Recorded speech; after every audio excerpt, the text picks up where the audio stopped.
दोस्तों इस वीडियो में कोशिश करूंगा किस तरह से आप अपने भाषण को असरदार धारदार बना सकते हैं और ऐसा कोई चुनाव जहां पर कांटे की टक्कर होती हो, जहां 2-4 वोट से हार जीत होती हो, वहां पर आपका असरदार भाषण बहुत बड़ा रोल प्ले कर सकता है, हार को जीत में भी बदल सकता है।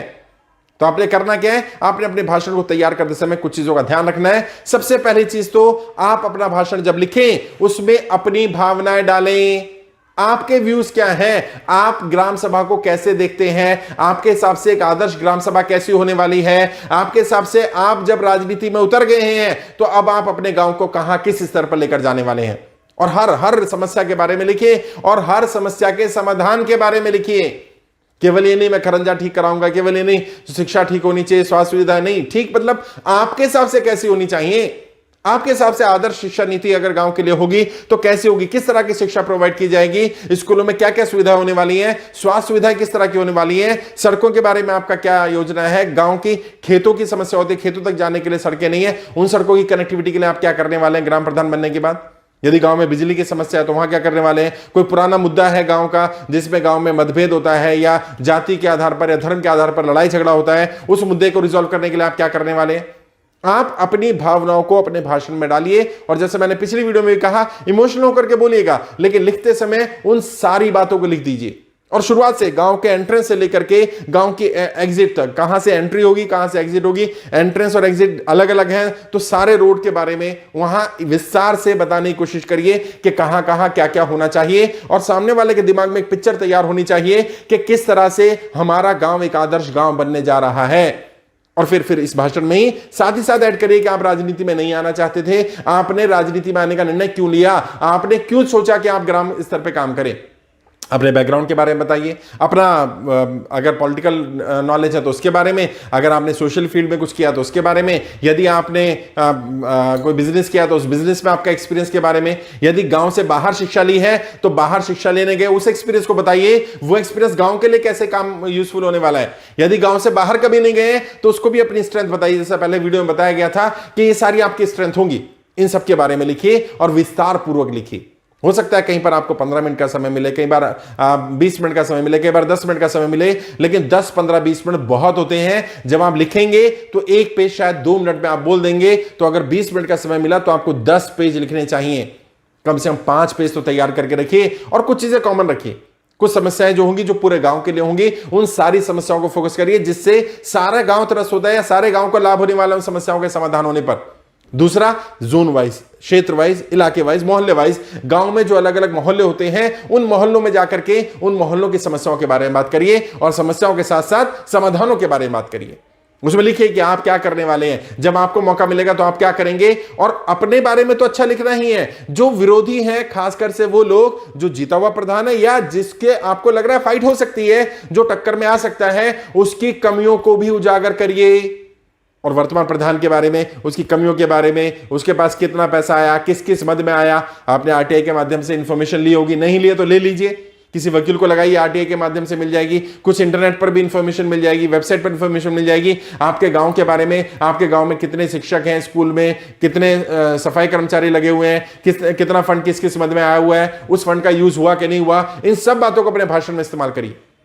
और जब भाषण दें तो जैसे मैंने पिछली वीडियो में कहा, इमोशनल तो होना ही है, वॉइस मॉड्यूलेशन का इस्तेमाल करें, ज्यादा से ज्यादा भाषा का उतार चढ़ाव, और कोशिश करें भाषा में शब्द इस तरह के होने चाहिए जिस तरह के शब्द आपकी ग्राम सभा में बोले जाते हैं। भले हो सकता है आप बहुत पढ़े लिखे हो, भले ही आपकी शिक्षा बहुत अच्छी हो, अपनी शिक्षा का स्तर भी मेंटेन रखिए, लेकिन कुछ शब्दों को बोलने से बचिए, खासकर से ऐसे शब्द जो ये दिखाते हो कि आप उनसे अलग हैं, आप उन जैसे ही दिखने चाहिए। कुछ आपकी भाषा के हिसाब से, कुछ आपकी वेशभूषा के हिसाब से जब आप भाषण देने जाएं, आपकी भाषण शैली ऐसी होनी चाहिए कि जिस तरह की, अगर लोकल लैंग्वेज है तो लोकल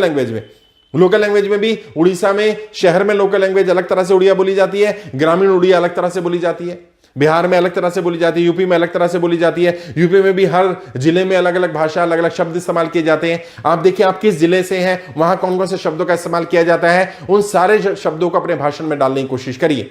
भाषण लिखते समय एक चीज और ध्यान रखनी है, किसी दूसरे की मदद ना लें। जी हां, कई बार हम काम खराब क्या कर देते हैं, जल्दबाजी में, या हमें लगता है वो ज्यादा पढ़ा लिखा, ज्यादा समझदार है, शिक्षक है, टीचर है, उनकी मदद ले लेते हैं और वो भाषण लिख देते हैं। नहीं,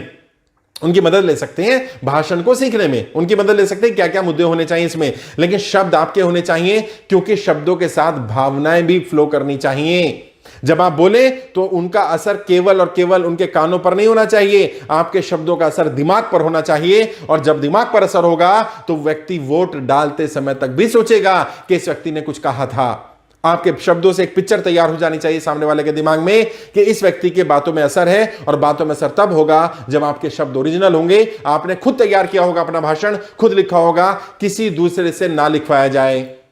एक और चीज जिसका ध्यान रखना है भाषण लिखते समय, भाषण तैयार करते समय, भाषण में कुछ चीजों को रिपीट करना है, लेकिन कुछ चीजें हर बार नहीं डालनी है। एग्जाम्पल नहीं डालने, जोक नहीं डालने, कहावतें नहीं डालनी है, मुहावरे नहीं डालने, शेरो शायरी नहीं डालनी है। तो होगा क्या, जब एक जगह पर कोई आपका भाषण सुनेगा, फिर दूसरी जगह पर उनमें से भी कुछ लोग आपका भाषण सुनेंगे, तो वहां कुछ नई चीजें मिलेंगी। मुद्दे भी ऑब्वियस सी बात है, मोहल्ले वाइज, इलाके वाइज मुद्दे चेंज होंगे, लेकिन आपके भाषण शैली में भी थोड़ा सा बदलाव आ जाना चाहिए। तब होगा क्या, सामने वाला और ज्यादा अटैच होगा।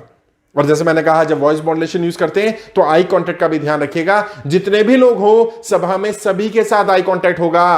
सभी की तरफ देखना है, और इस तरह से कुछ मिली सेकंड के लिए सबकी तरफ देखना है, ताकि सबको ये लगे आप उन्हें देख रहे हैं और आपने एक्चुअल में किसी के ऊपर ध्यान नहीं देना है, एक व्यक्ति को नहीं सुना देना है, आपने सबके ऊपर थोड़ा थोड़ा ध्यान डालना होगा। जब भाषण कला जिन्होंने सीखी होगी उन्हें सिखाया भी है कि किस तरह से अपना आई कांटेक्ट ऑडियंस के साथ मेंटेन किया जाता है। वॉइस मॉड्यूलेशन, आई कांटेक्ट, आपकी बॉडी लैंग्वेज बहुत मायने रखेगी, क्योंकि यदि आप ग्रामीण परिवेश में चुनाव लड़ रहे हैं और आपकी वेशभूषा ग्रामीण नहीं है, आपकी बॉडी लैंग्वेज ग्रामीण वाली नहीं है, तो हो सकता है कि लोग आपको ज्यादा पसंद ना करें। लोगों को लगे ये शहरी व्यक्ति है और ये शायद हमारे माहौल में हमारे को समझ नहीं पाएगा, हमारी समस्याओं को शायद उतना ना समझ पाए, और खासकर से तब ज्यादा समस्या आएगी जब आप पहले कहीं बाहर रहे होंगे। तो ऐसे सिचुएशन में कोशिश करें अपनी वेशभूषा, अपनी बॉडी लैंग्वेज को गांव के हिसाब से अपने आप को ढालने की कोशिश करें, अपनी भाषा में भी, अपने शब्दों में भी, अपनी बॉडी लैंग्वेज में भी, अपनी कम्युनिकेशन में भी। और सबसे संवाद करना है, अपने मन की बात, अपने दिल की बात करनी है। कोशिश ये करनी है कि सामने वाले को ये कनेक्ट हो जाए कि ये व्यक्ति मेरी समस्याओं को समझ रहा है, और समझ रहा है तो मेरी समस्याओं का समाधान भी करेगा। यदि ये संदेश चला गया कि व्यक्ति मेरी समस्याओं को समझ रहा है और ये मेरी समस्याओं का समाधान भी करेगा, तो डेफिनेटली कुछ वोट आपकी तरफ अट्रैक्ट होंगे। एक और चीज का ध्यान रखना है, उम्मीदवार के तौर पर भले ही जातिगत समीकरण होंगे, भले ही धार्मिक समीकरण होंगे, गांव में होते ही हैं, आपने कोशिश करनी है जातीय धर्म के आधार पर भेदभाव ना हो। आपने अपनी भाषा शैली में ऐसा कोई शब्द इस्तेमाल नहीं करना, बल्कि आपने खाई को पाटने का काम करना है। हो सकता है पर्टिकुलर किसी जाति के वोट से आपकी जीत की संभावना बढ़ती हो तो उनकी फेवर में ज्यादा बोल सकते हैं, लेकिन दूसरे का विरोध ना करें। डायरेक्ट विरोध करने से बचें, ताकि दूसरी धर्म जाति के लोग जब आपकी बात सुने तो उनमें से भी हो सकता है कुछ लोग आपके साथ कनेक्ट हो जाएं। और जब आप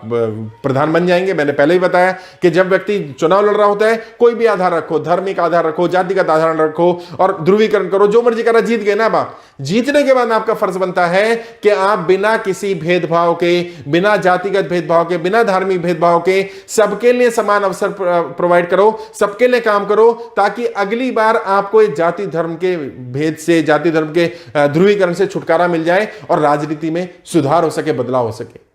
और जब आप अपनी भाषा में ऐसा कोई इस्तेमाल नहीं कर रहे होंगे, जाति के आधार पर, धर्म के आधार पर कोई भेदभाव नहीं कर रहे होंगे, तो डेफिनेटली इसका इंपैक्ट पड़ेगा। सामने वाला करता हो करे, सामने वाला हो सकता है आपका विरोधी दूसरे धर्म का हो सकता है वो दूसरी जाति का हो सकता है वो ध्रुवीकरण करने के लिए आपके ऊपर आक्षेप लगाए, आपके धर्म, आपकी जाति पर आक्षेप लगाए। आपने जवाब नहीं देना, आपकी टीम जवाब देगी। डरना भी नहीं है, घबराना भी नहीं है, अपनी भाषण शैली को मजबूत रखना है और इस तरह से बात रखनी है कि मैं जवाब दे सकता हूं, लेकिन मेरे संस्कार अलाउ नहीं करते हैं। मेरे जो संस्कार मुझे इस गांव से मिले हैं, इस मिट्टी से जो मुझे संस्कार मिले हैं, मेरे माता पिता से जो संस्कार मिले हैं, ये संस्कार मुझे इजाजत नहीं देते कि मैं किसी धर्म पर, किसी जाति पर आक्षेप करूं। मैं किसी व्यक्ति के गलत कामों के लिए उसको टोक सकता हूं, उसे बुरा कह सकता हूं, लेकिन किसी एक व्यक्ति का बुरा कर देना, पूरी जाति धर्म को अलग कर देना, मैं इसमें विश्वास नहीं रखता।